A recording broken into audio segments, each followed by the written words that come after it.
Hello aspirants, welcome to this prelims master series. यहाँ पर हम हमारे पार्ट 3 के ऊपर पहुँच चुके हैं। यहाँ पर हम डिस्कस कर रहे हैं हमारे सिविल एंड मिलिटेंट अपराइजिंग्स के बारे में। तो चलिए आज के जो हमारे मिलिटेंट और सिविल अपराइजिंग्स का जो पार्ट है हम इसे कंटिन्यू करेंगे। तो आज सबसे पहले बात करने वाले हैं वघेरा अपराइजिंग के बारे में जो हुआ था गुजरात में। तो गुजरात में जो हुआ था वघेरा अपराइजिंग, ये हुआ था 1818 से 1820 के बीच में। तो यहाँ पर मैंने आपको पहले ही बताया है कि जो हमारे फाउंडर्स जो है यहाँ पर इस लीडर्स हैं इस related to the uprising leaders हमारे इंपॉर्टेंट हैं। क्रोनोलॉजी यहाँ पर इंपॉर्टेंट होगी, क्रोनोलॉजी इंपॉर्टेंट है। प्लस ये कहाँ पर हुआ था वो प्लेस इंपॉर्टेंट है।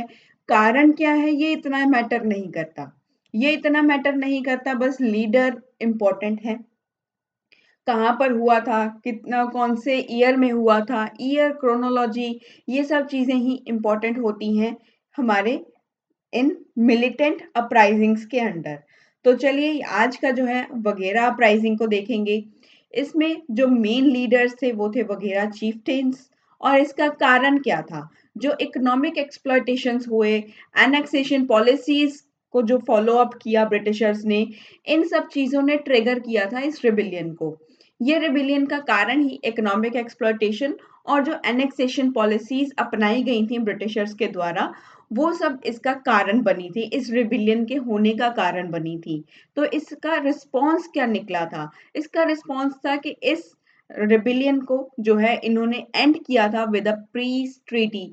अंत में जो है एक पीस ट्रीटी यहाँ पर साइन कर दी गई थी।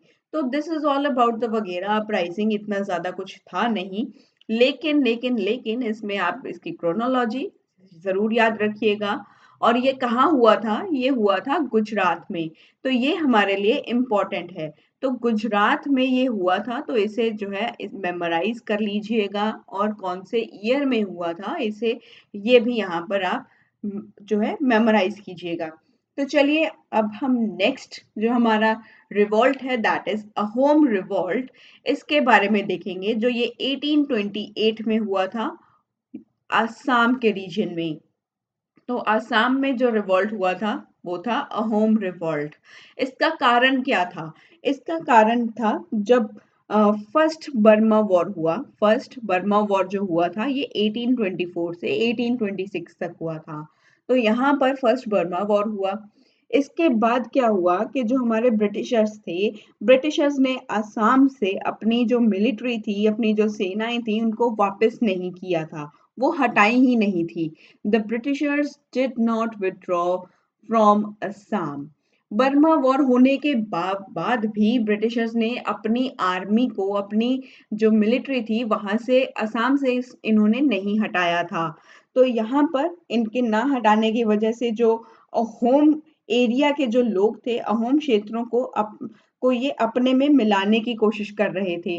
ये चाहते थे कि हम जो है यहाँ से सेना को ना हटाएं और हमारे ये जो हमारी होम टेरिटरीज हैं हम इन्हें अपने अंडर कर लें। तो ये इनकॉर्पोरेट करना चाहते थे, ये शामिल करना चाहते थे होम टेरिटरीज को, जिसकी वजह से एक रिसेंटमेंट हुआ अमंग द पीपल्स, जिससे लोगों में एक जो है यहाँ पर रिसेंटमेंट हुआ, लोग गुस्सा हुए, उनको अच्छी नहीं लगी ये बात। उनको लगा अरे क्या, कितनी बकवास बात कर रहे हैं, ऐसा थोड़ी होता है ना, कि आप किसी भी जगह को जबरदस्ती अपने अंडर नहीं कर सकते।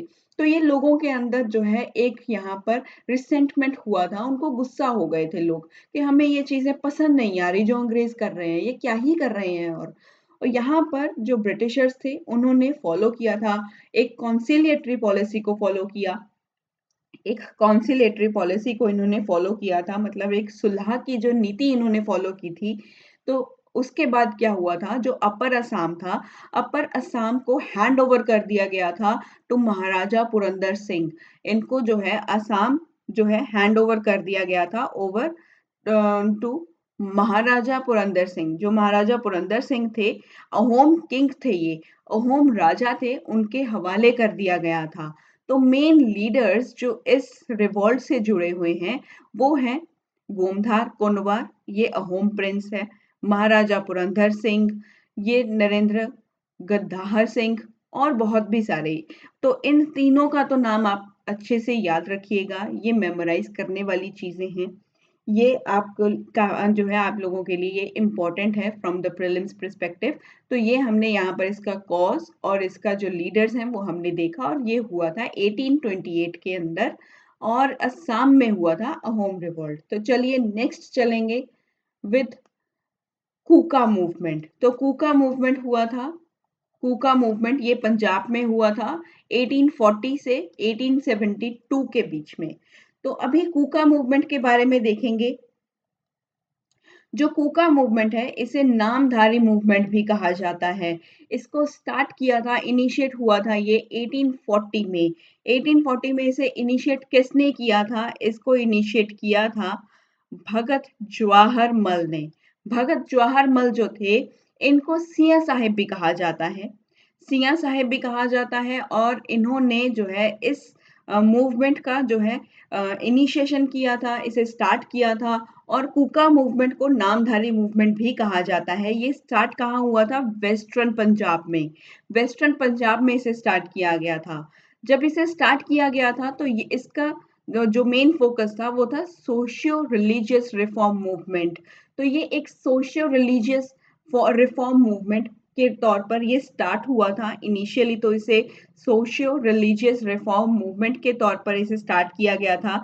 जिसका एम क्या था? इसका एम था, ये इरेडिकेट करना चाहते थे, खत्म करना चाहते थे जो सोशल इवल्स हुआ करते थे, जो सोशल इवल्स थे हमारी सोसाइटी को इवली जिन्होंने घेरा हुआ था, जैसे कि कास्ट डिस्क्रिमिनेशन। ये चाहते थे कि कास्ट डिस्क्रिमिनेशन होनी ही नहीं चाहिए, ये इसे खत्म करना चाहते थे। ये चाहते थे प्रमोट करना इंटरकास्ट मैरिजेस को। ये कहते थे कि हमें इंटरकास्ट मैरिजेस को प्रमोट करना चाहिए, ये होनी चाहिए, ताकि ये कास्ट सिस्टम जो है, यहाँ से डिस्क्रिमिनेशन जो होता है ये खत्म हो जाए। कास्ट डिस्क्रिमिनेशन ये नहीं चाहते थे, और ये प्रमोट करते थे इंटरकास्ट मैरिजेस को। और इन्होंने सबसे ज्यादा एनकरेज किया था विडो रिमैरिज को। ये विडो रिमैरिज कहते थे कि इसे होना चाहिए। हर जो है विडो रीमैरिज को ये एनकरेज कर रहे थे यहाँ पर। और इन्होंने क्या सबसे ज्यादा इन्होंने जोर दिया था, रिटर्न टू सिखिज्म कोर जो प्रिंसिपल्स थे। ये कहते थे जो सिखिज्म के जो कोर प्रिंसिपल्स हैं उनके ऊपर इन्होंने इसका रिटर्न होना चाहिए, और इसके ऊपर ज्यादा ध्यान देने की जरूरत है। और इन्होंने रिजेक्ट किया था जो रिचुअल्स और प्रैक्टिसेस हुआ करते थे, जो रीति रिवाज फॉलो हुआ करते थे, उन सबको इन्होंने खंडित किया कि हमें ये सब नहीं फॉलो करना चाहिए, इन सब चीजों को जो है अंधविश्वास में नहीं मानना चाहिए। तो ये रिचुअल्स एंड प्रैक्टिसेस को रिजेक्ट करते थे। उसके बाद क्या हुआ, जब ब्रिटिशर्स ने एनेक्सेशन किया पंजाब का 1849 में। 1849 में ब्रिटिशर्स ने पंजाब को एनेक्स कर लिया था, ये हम सबको पता है कि एनेक्सेशन हुआ था बाय द ब्रिटिशर्स इन 1849। तो एक ये जो मूवमेंट था, ये मूवमेंट में एक ट्रांसफॉर्मेशन आया। जो कूका मूवमेंट स्टार्ट हुआ था सोशल रिलीजियस रिफॉर्म मूवमेंट के तौर पर, अब उसका ट्रांसफॉर्मेशन हो रहा है। अब उसका ध्यान रिलीजियस और सोशल रिफॉर्म की बजाय उसका ध्यान अब पॉलिटिकल कैंपेन्स के ऊपर आ चुका था। इस मूवमेंट ने अपना पहले जो स्टार्ट किया था वो सोशल रिलीजियस रिफॉर्म से स्टार्ट किया था, लेकिन उसके बाद एनेक्सेशन होने के बाद, जब ब्रिटिशर्स ने पंजाब को एनेक्स किया 1849 में, तब उसके बाद इनका जो ध्यान था वो पॉलिटिकल कैंपेन्स के ऊपर हो चुका था। ये क्यों हुआ था? क्योंकि ये नहीं चाहते थे कि ब्रिटिशर्स हमारे ऊपर रूल करें। ये जो पंजाब है, पंजाब के ऊपर रूल ब्रिटिशर्स का ना हो। They were against the British rule. तो ब्रिटिश रूल के अगेंस्ट जो है इन्होंने ये कैंपेन्स को किया था, और इनका ध्यान अब इनकी ओर हो चुका था। जो कूकास थे, इनके जो लीडर थे वो थे हमारे बाबा राम सिंह। बाबा राम सिंह जो थे वो एक्टिवली इन्वॉल्व रहते थे जितनी भी एंटी कॉलोनियल एक्टिविटीज होती हैं। अब एंटी कॉलोनियल एक्टिविटीज क्या होती हैं? जो ब्रिटिशर्स को बाहर निकालने के लिए हम कैंपेन्स करते थे, या जो कोई भी अगर कोई प्रोटेस्ट हुआ करता था, कुछ एक्टिविटीज करनी थी, बस अंग्रेजों को बाहर निकालने के लिए। एंटी कॉलोनियल मतलब के एंटी ब्रिटिशर्स के रिगार्डिंग होती थी कि ब्रिटिशर्स का हमें यहाँ आना अच्छा नहीं लगता, इनको यहाँ से बाहर निकाल लो, हम नहीं चाहते कि इनका जो है रूल हमारे ऊपर चले। तो एंटी कॉलोनियल एक्टिविटीज में बाबा राम सिंह जो थे वो ज़्यादा इन्वॉल्व रहते थे। ये कूका के जो कूका मूवमेंट था, ये जो थे ये उनके लीडर हुआ करते थे। तो इन्होंने क्या किया था, इन्होंने बॉयकॉट करना स्टार्ट किया था। इन्होंने बॉयकॉट किया था ब्रिटिशर्स के गुड्स का। They started boycotting the British goods. इन्होंने ब्रिटिश गुड्स का जो है यहाँ पर बॉयकॉट किया।